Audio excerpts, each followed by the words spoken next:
Lo pedimos y decimos amén. Muy bien.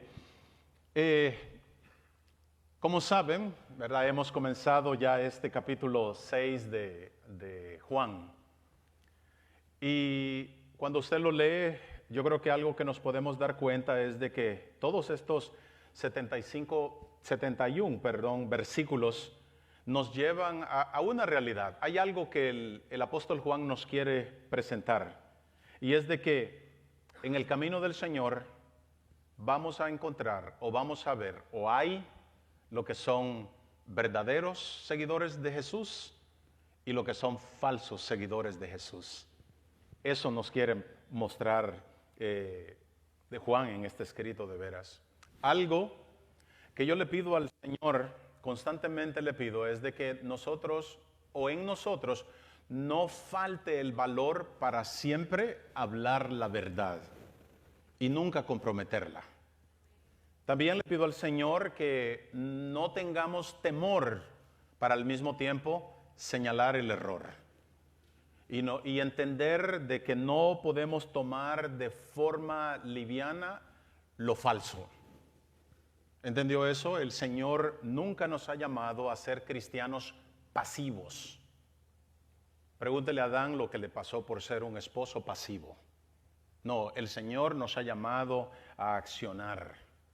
En este transcurso del libro de Juan, algo que me llama a mí la atención o me preocupa más que todo es que con el judaísmo que el Señor se encontró, oiga, este grupo tenían un sinnúmero de creencias sólidas en las Escrituras. Tremendo. Mire que ellos creían en la resurrección de los muertos. Oiga eso, ellos respetaban las Escrituras a su manera, pero las respetaban. Ellos desechaban o habían desechado la idolatría. Sabían que iba a venir un juicio. Ellos entendían que todo ser humano un día le iba a dar cuentas a Dios por todo lo que había hecho, sea bueno o sea malo.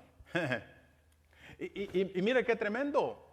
Tenían toda la claridad de que había un infierno eterno y un cielo eterno.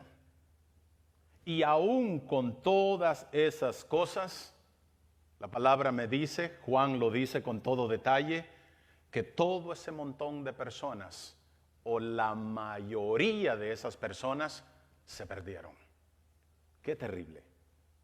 Bueno, el Señor lo dijo también, ¿verdad? Dice que en aquel día muchos, dice, vendrán a mi nombre, en mi nombre y me dirán, Señor, Señor, ¿qué no en tu nombre, dice, echamos fuera demonios?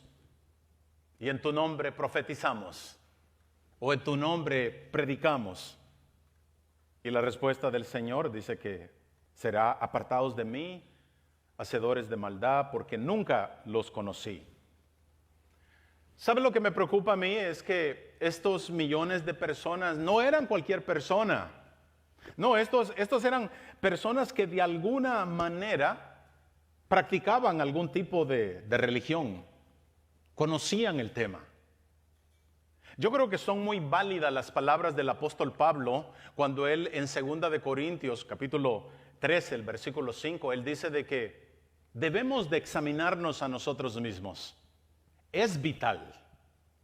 Me llama la atención que el apóstol Pablo no basa este examen en sentimientos. Bueno, yo siento que le amo. No, siempre nos lleva a las Escrituras. ¿Por qué será? Porque en ellas nosotros encontramos las señales de lo que debería de ser un corazón que ha sido transformado por Dios. Y si esas señales no están en nosotros, es para que entonces nos comparemos y hagamos cuentas. Hey, esto no está en mí. Y mire que en verdad esa es la única manera como nosotros podemos entender si somos salvos. Pero lo que el apóstol nos está enseñando aquí también en este evangelio, el apóstol Juan, es de que toda aquella persona o muchas personas que se apeguen ya sea al evangelio o a la iglesia, van a desertar. Esto es de que no van a perseverar hasta el fin. Eso es una tremenda tragedia. Y es lo que vamos a ver en este capítulo 6.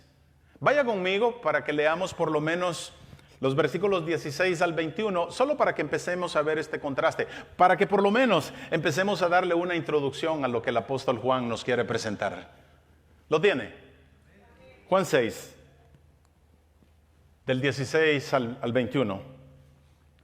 Acuérdese, ya el Señor hizo aquella tremenda alimentación masiva. Luego dice que al anochecer descendieron sus discípulos al mar. 17 dice, y entrando en una barca iban cruzando el mar hacia Capernaum. Algunos dicen Betsaida, pero eran dos lugares ahí cerca. Y estaba ya oscuro, dice, y Jesús no había venido con ellos. Y se levantaba el mar con un gran viento que soplaba. Cuando habían remado como 25 o 30 estadios, vieron a Jesús que andaba sobre el mar, imagínense eso. Y se acercaba a la barca y tuvieron miedo. Mas él les dijo, yo soy, no temáis. Ellos entonces con gusto le recibieron en la barca. Qué lindo es eso. La cual llegó enseguida a la tierra a donde iban. Sabemos, ¿verdad?, que esta historia, si usted la encuentra allá si la ve en Marcos o en Mateo, ellos elaboran mucho sobre esta historia. Pero no Juan. Porque pareciera de que Juan nos quiere presentar esta realidad. Él como que tiene un enfoque con todos estos versículos. Él quiere que nosotros entendamos la realidad de que no todos son verdaderos discípulos del Señor. No todos son verdaderos seguidores del Señor. Y Él nos muestra, mire, que muchos se alejaron de Él porque simplemente lo andaban buscando por las cosas que el Señor podía hacer por ellos. Y ese alejamiento fue definitivo. Pero mira que cuando usted también escucha la palabra o la lee, la estudia, nosotros sabemos que el más destacado de los apóstoles, el apóstol Pablo, él también experimentó esta angustia. Él también se dio cuenta de que no todo aquel que pone la mano en el arado se iba a mantener ahí. Muchos miraron atrás. Oiga lo que dice el apóstol Pablo a su estudiante allá en 2 de Timoteo, capítulo 1. Las palabras del apóstol, me compadezco de veras. Dice, todos los que están en Asia me han abandonado. Y después en el capítulo 4, en el versículo 10, él dice, Demas, un hermano en la fe. Demas dice, me ha desamparado amando este mundo. Dio la razón por la que se fue Demas. Qué triste. Y entendemos, ¿verdad que sí? No sé si usted se puede identificar con ese dolor. Entendemos el dolor que todo esto puede causar, el abandono. Y más cuando lo experimentamos en nuestra propia familia o en nuestra propia iglesia. O muchas veces incluso hasta en el matrimonio. Cuando uno de ellos estaba tan envuelto en las cosas de Dios. Y después, como si tal nada, se empezaron a alejar. Mire que el apóstol Juan, en primera de Juan, el capítulo 2, el versículo 19, nos dice que salieron de nosotros, o sea, aquellos que abandonaron la fe, salieron de nosotros, dice él, pero no eran de nosotros, porque si hubieran sido de nosotros, habrían ¿qué? Permanecido con nosotros. Pero salieron de nosotros para que se manifestase que no todos son de nosotros. Me llama la atención porque Juan quiere que nosotros entendamos esa realidad. Eso creo que nos puede ayudar en nuestras decepciones. Tenemos que entender eso. ¿Sabe que Dios, Él hace mucho alarde de esto de la defección o el abandono espiritual? Mucho. Y Dios no va a ignorar al hecho de tener la verdad y haberla entendido y que después simplemente nos alejemos de ella. El Señor hace mucho alarde. Y habla de esto tanto en el Nuevo Testamento como en el Antiguo, porque también en el Antiguo vemos cómo los profetas, también ellos experimentaron esta dolorosa agonía. Y constantemente usted ve a los profetas clamando en contra de Israel la infiel, constantemente. Lo impactante de todo esto cuando empiezo a estudiar la palabra es que la Biblia no solamente nos da teología acerca del abandono espiritual, sino que también nos habla de la angustia o del dolor que invade a Dios. No que Él sea un Dios débil, se angustia por el amor que tiene a cada uno de nosotros. Pero oiga lo que Él dice, Dios hablando allá en Jeremías en el capítulo 2 y el versículo 13. Dice, porque dos males ha hecho mi pueblo. Me dejaron a mí fuente de agua viva y cavaron para sí cisternas o pozos. Cisternas, dice Él, rotas que no tienen agua. Es decir, que este pueblo, estas personas, sustituyeron a Dios por imágenes y por ídolos. Y dice la palabra que empezaron a clamar a ellos, hablaban con ellos y llegaron hasta el grado de que ofrecieron a sus mismos hijos, los sacrificaron a sus mismos hijos quemándolos. ¡Qué terrible! Y mire, y aunque la idolatría es una tremenda abominación a Dios, todavía sigue activa. Por eso es que usted ve a masas, cantidades de personas cargando ídolos. Y los cargan porque están muertos, porque no pueden caminar. Y aun cuando están muertos, dice la palabra que, o lo vemos, que claman a ellos, le oran a ellos, confían en ellos. Y lo que podemos ver que eso ha sido el efecto del abandono de la verdad. ¡Qué tremendo! Pues en Jeremías, mire, en el capítulo 2, si sigue adelante, en el versículo 19, dice que Dios los amonesta y les dice, tu maldad te castigará y tus rebeldías o apostasías te condenarán. Y sabrás cuán malo y amargo es el haber dejado a Jehová tu Dios y faltar mi temor en ti, dice el Señor de los ejércitos. O sea, te vas a dar cuenta. Porque a pesar, dice el escritor, que Dios les había librado del yugo egipcio, ellos dijeron, Israel dijo, no serviré. Y así le dijeron directamente a Dios, no te serviremos.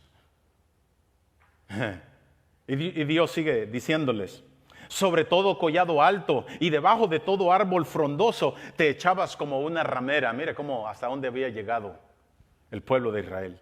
Te planté de vida escogida, simiente verdadera, toda ella. ¿Cómo pues te me has vuelto rama de vida extraña? Como habían reaccionado. Ahora mire lo que le dice. Aunque te laves con lejía o con jabón o una hierba que usaban para limpiar y amontones jabón sobre ti, la mancha de tu pecado permanecerá aún delante de mí, dijo Jehová el Señor. Es decir, que no importaba todas las prácticas religiosas y paganas que ellos hicieran, todavía el pecado iba a permanecer con ellos y todavía, dice la palabra, que serían castigados. Hay consecuencias.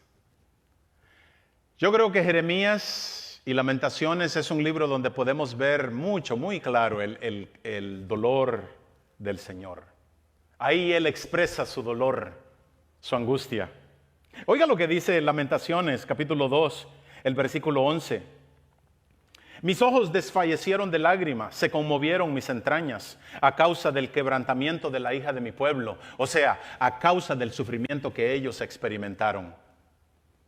¿No he escuchado que nuestra sociedad muchas veces reclama dónde está Dios en medio de las angustias o en medio del sufrimiento? Lo cuestionan, ¿dónde está ese Dios? Pero pareciera que se les olvida que ellos mismos le han dado la espalda a Dios. Pero sí lo cuestionan en los tiempos difíciles. Ahora mire, cuando llegamos al Nuevo Testamento, ahora nos encontramos al Señor Jesús también angustiado, conmovido. Oiga lo que dice en Lucas 19:41. Dice que cuando llegó cerca de la ciudad, al verla lloró sobre ella, diciendo, oh, si también tú conocieres, a lo menos en este día, lo que es para tu paz, mas ahora está encubierto a tus ojos. Es decir, si entendieras a quién has rechazado, al que te podía dar paz, pero no lo has querido ver. La carga caía sobre ellos. Ellos no lo quisieron ver. Y ese triste abandono del pueblo de Israel es lo que nos está mostrando bastante Juan en este capítulo 6. Es ahí, en verdad, donde vemos este abandono, podríamos decir, a nivel nacional, ahí en el pueblo de Israel. Me llama la atención que un teólogo dice de que este rechazo hacia Jesús lo conmovió tanto que en su misma humanidad él tuvo que acudir a la soberanía de Dios. Por eso es que ahí mismo en ese capítulo 6, en el versículo 37, él dice: todo lo que el Padre me da, vendrá a mí. O sea, dice el teólogo que era como que para que el Señor pudiera entender aquello, tuvo que recordar de que si todas aquellas masas, toda aquella multitud lo había abandonado a pesar de la manera como Él se había revelado, era porque simplemente no eran los que Dios le había enviado. ¿Y qué no es lo mismo que muchas veces nosotros tenemos que hacer?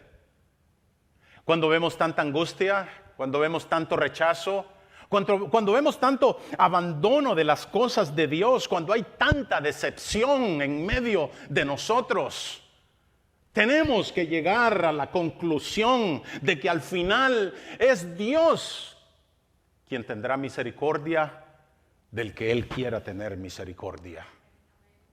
Y nuestra responsabilidad es solo de seguir insistiendo y de seguir adelante. Un amén por ello. Esa es nuestra tarea. Tenemos que confiar en esa soberanía de Dios.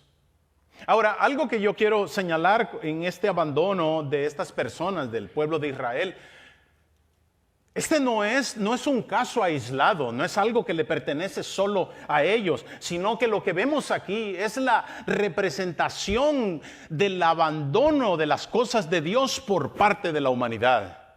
Es simplemente una representación. O sea, no podemos llenarnos la boca y decir qué terrible fueron. Porque nosotros, dijo alguien por ahí, estamos en el mismo bote. En el mismo asunto. Y pareciera, mire, si tiene su Biblia ahí en Juan 6, pareciera que en el versículo 67 como que podemos sentir la tristeza, o por qué no, la frustración del mismo Señor. Cuando le dice a los 12, ¿acaso queréis iros vosotros también? Mira, mi hermano, para mí eso es conmovedor.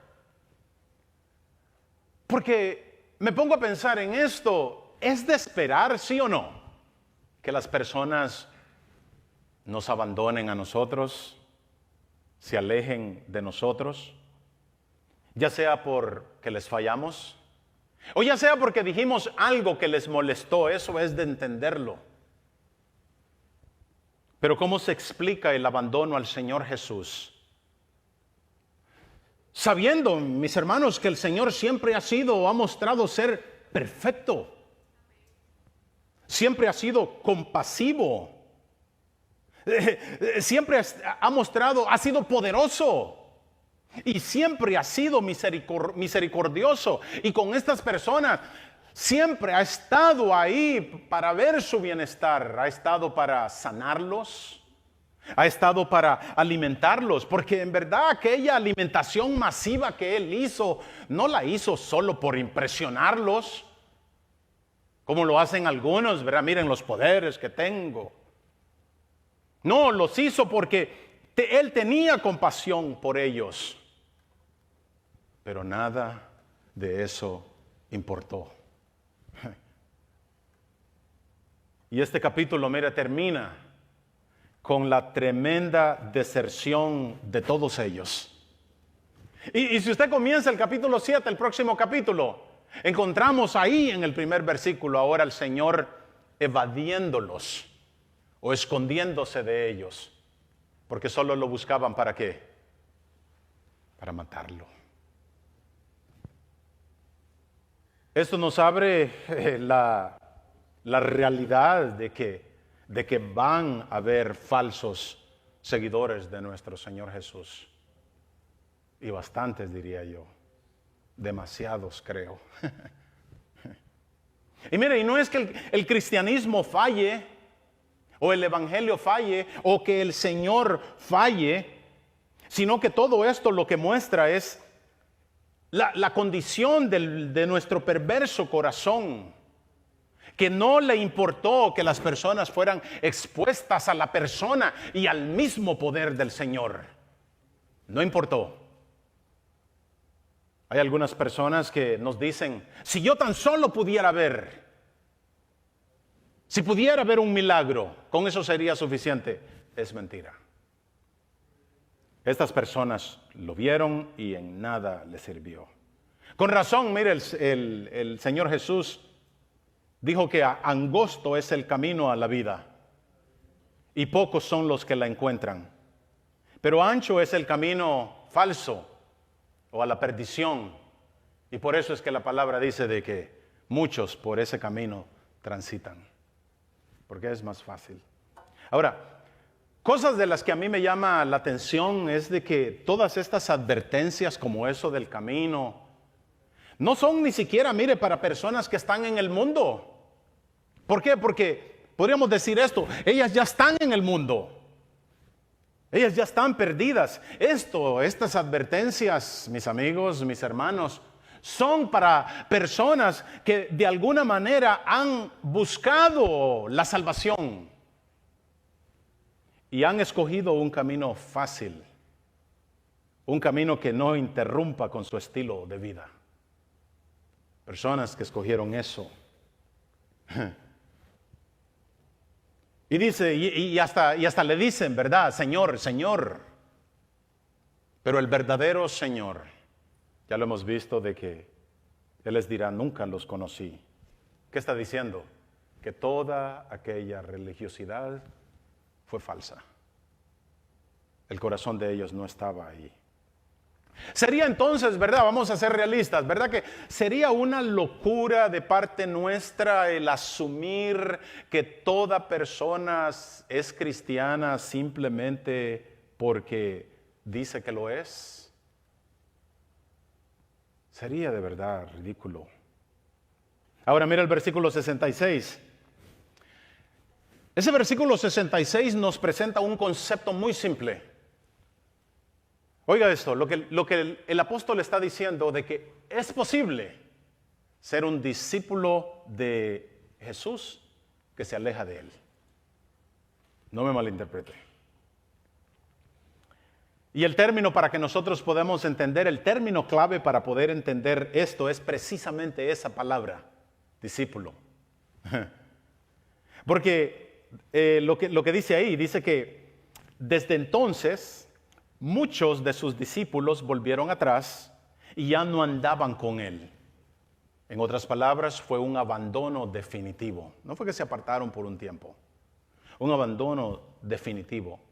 Y la misma situación, esa de que se alejaron, nos indica que este término discípulos es una palabra genérica.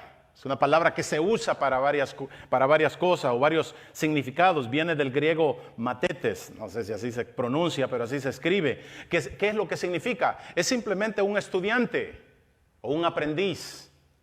Eso es discípulo. Pero el término en sí no habla nada de lo que es en sí la persona.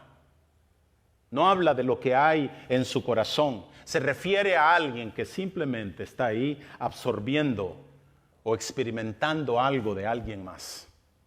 Aunque también el término se usaba para un verdadero discípulo. ¿Ve los dos puntos?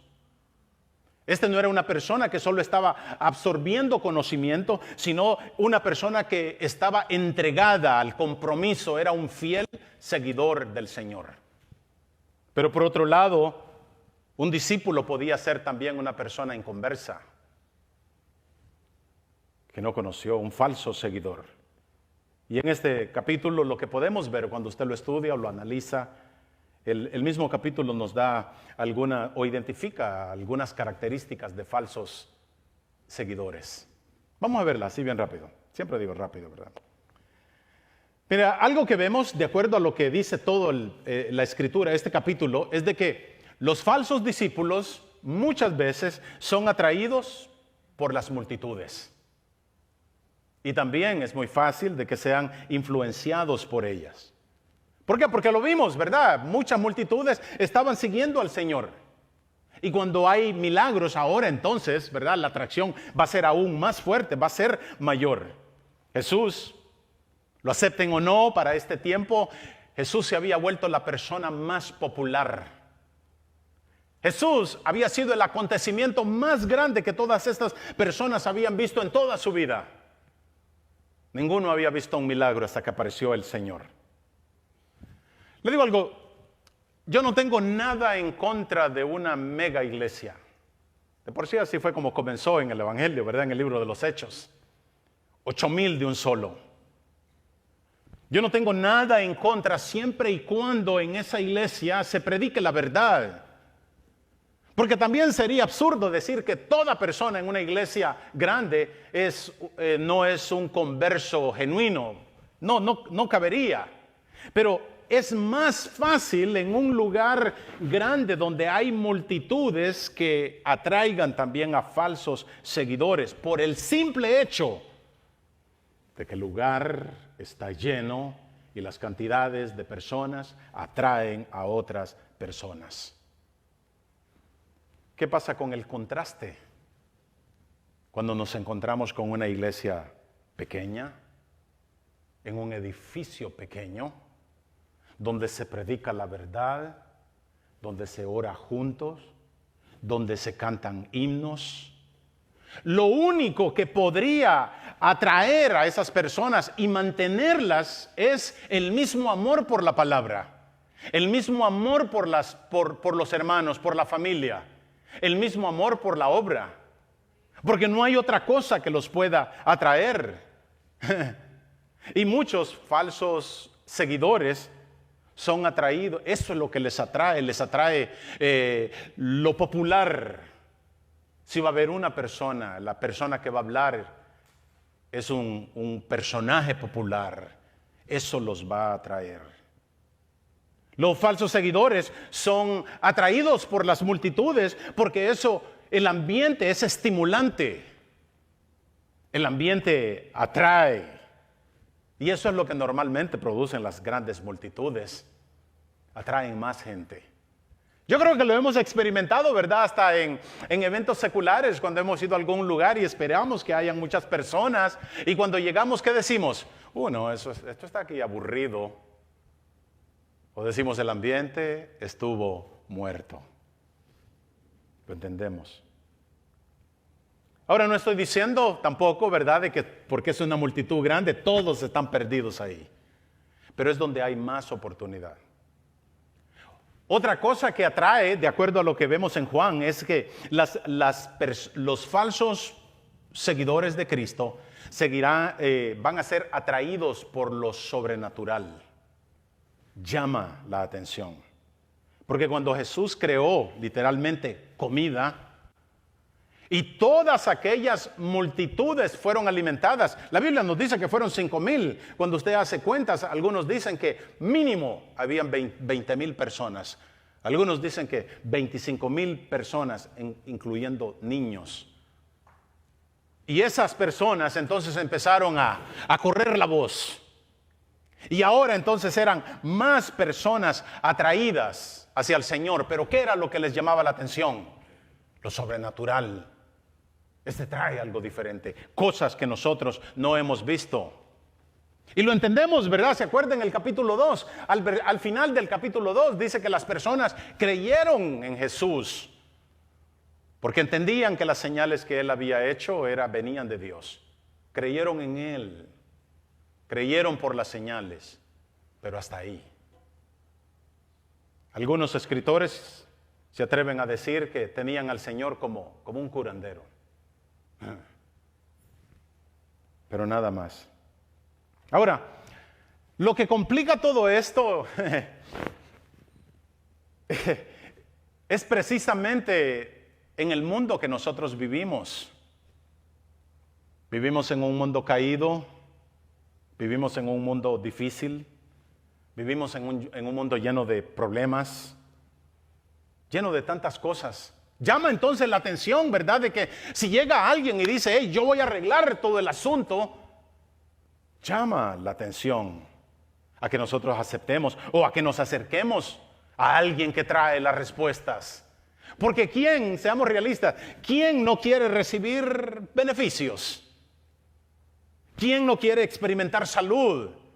¿Y quién no quiere experimentar prosperidad o felicidad? ¿Y quién no quiere creer que en su boca está el poder para nombrar y clamar cualquier cosa, o para querer creer que con su boca tiene el poder para cambiar cualquier situación? Es fácil entonces para los falsos maestros atraer a estas cantidades, aprovechándose de la necesidad que es real. Pero si usted lee el capítulo 8 de Hechos, encontramos a Simón el mago. Con razón él quería de ese poder que traían los apóstoles. Él vio aquello como una oportunidad, porque dice que este hombre engañaba a las personas con sus poderes extraños. Y conocemos, ¿verdad? Pedro, él no se quedó tranquilo, sino que lo reprendió y le dijo que perezcas tú y tu dinero. Pero todas estas cosas fueron un perfecto ambiente para atraer a las personas por esa esperanza que tenían. Obviamente los discípulos falsos son atraídos por los beneficios del Señor. Lo hemos visto. ¿Quién no quiere beneficios? Pero esa no puede ser la principal razón, ¿verdad?, por la que buscamos a Dios. Porque vimos, miren, en el versículo 15, lo que usó el predicador. Cuando vieron a este hombre, a Jesús, con todos estos poderes, a la fuerza, dice la palabra, que quisieron apoderarse de él y hacerlo rey. Porque encontraron, según ellos, a la persona que los podía defender, a la persona que los podía alimentar. Y no es de sorprenderse, el Señor ya les había estado hablando del reino, pero era un reino diferente al que ellos pensaban. Jesús hablaba del reino de los cielos, muy diferente al de ellos. Él lo dijo, ¿se acuerda? Lo dijo a Pilato: mi reino no es de este mundo. El reino del Señor estaba hablando de reinar sobre aquellas personas que se habían arrepentido. Reinar en el corazón de los convertidos, reinar en las personas que en verdad creían en Él, no de la manera política como ellos esperaban. Ese no es nuestro enfoque. Nuestro enfoque todavía sigue siendo lo espiritual. ¿Verdad que sí? Ahora, algo que podemos ver con los falsos seguidores: el falso discípulo no está interesado en adorar al Señor. El falso discípulo no le importa si pierde una oportunidad para venir a agradecer al Señor. Y en esos versículos que leímos es donde yo creo vemos algo de ese contraste. Dice que los discípulos descendieron al mar. El versículo 17 dice que entraron en una barca y se dirigían a Capernaum. Y mientras iban, dice que se comenzó a oscurecer. Voy bien rápido con la historia. Pero durante iban, imagínense la escena. Durante iban, dice de que el mar se empezó a agitar por un fuerte viento que se presentó. Los que les gusta un poquito de detalles, dice que el mar de Galilea o el lago de Galilea, como también se llama, está más o menos como a 700 pies del nivel del mar, muy bajo. También está rodeado por colinas. A ver qué día se me da el ir a visitar esos lugares. Y entonces dice que la misma forma del lago o por la misma forma se forman unos vientos fuertes o unos remolinos peligrosos. Si se recuerda, en Mateo capítulo 8, los discípulos habían tenido ya esa experiencia. Y dice que cuando entraron en pánico, ¿se recuerda la historia? El Señor tranquilo, a Él no lo mueve ninguna situación, pero ellos entraron en pánico y lo despertaron y le dijeron: Señor, sálvanos que perecemos. Ahora, para un grupo experto de pescadores que lleguen a entender una situación como esa, es porque saben que ya otras personas habían perdido la vida. Era muy común. Lo entendieron que era una situación seria. Y Jesús entonces viene y reprende el viento. Pero también la palabra dice que reprendió las aguas. ¿Se recuerda la forma del lago? Montañas alrededor. Los escritores dicen de que eso forma como una taza gigante. Y entonces cuando el Señor calmó el viento, aun si el viento hubiese sido calmado, el agua todavía tenía que estarse moviendo. Y el escritor nos da el detalle que también las aguas se calmaron. Hubo entonces un doble milagro. Y ellos dijeron: ¿qué clase de hombre es este? Que aún los vientos y el mar le obedecen. Pues ahora en esto que leímos, ellos se les ha presentado otra de estas tormentas. Apenas había comenzado a oscurecer cuando entraron al mar. Y dice que solo habían avanzado unos 25 o 30 estadios, más o menos unas 3 o 4 millas. ¿Por qué? Porque el mismo viento los detenía, estaban luchando, no podían avanzar. Mateo nos dice de que la barca ya había sido empujada hacia el centro del agua. Y también nos da el detalle de que ya eran ahora entre las 3 y las 6 de la madrugada. En ese preciso momento, acuérdense que habían salido de allá donde ocurrió el milagro, temprano. En ese preciso momento, ven al Señor Jesús caminando sobre las aguas y dice la palabra que entraron en miedo y gritaron: un fantasma. Y no los culpamos.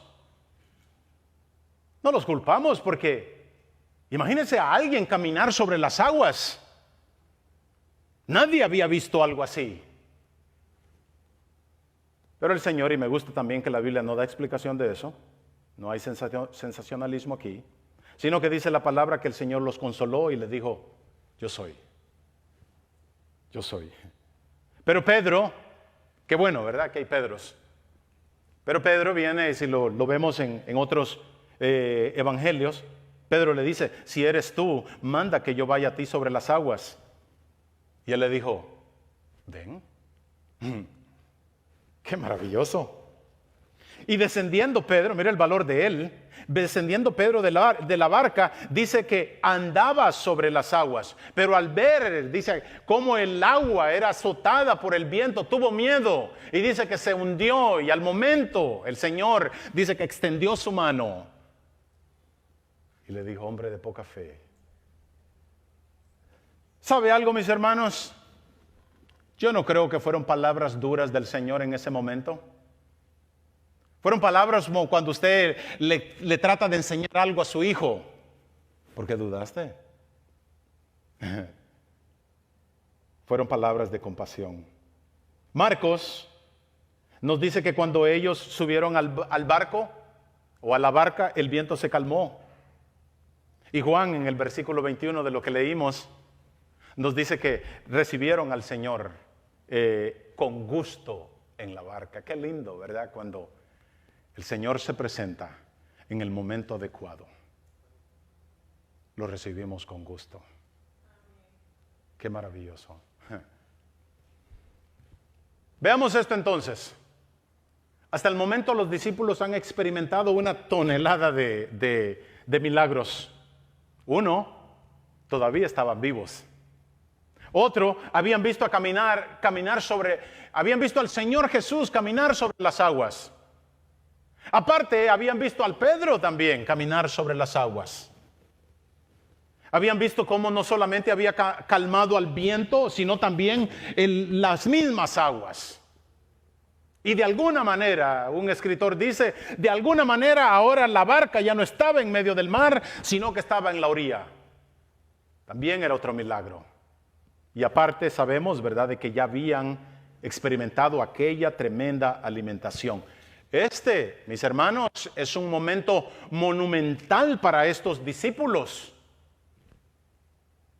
Porque ahora ellos se dan cuenta que no están tratando con un simple hombre.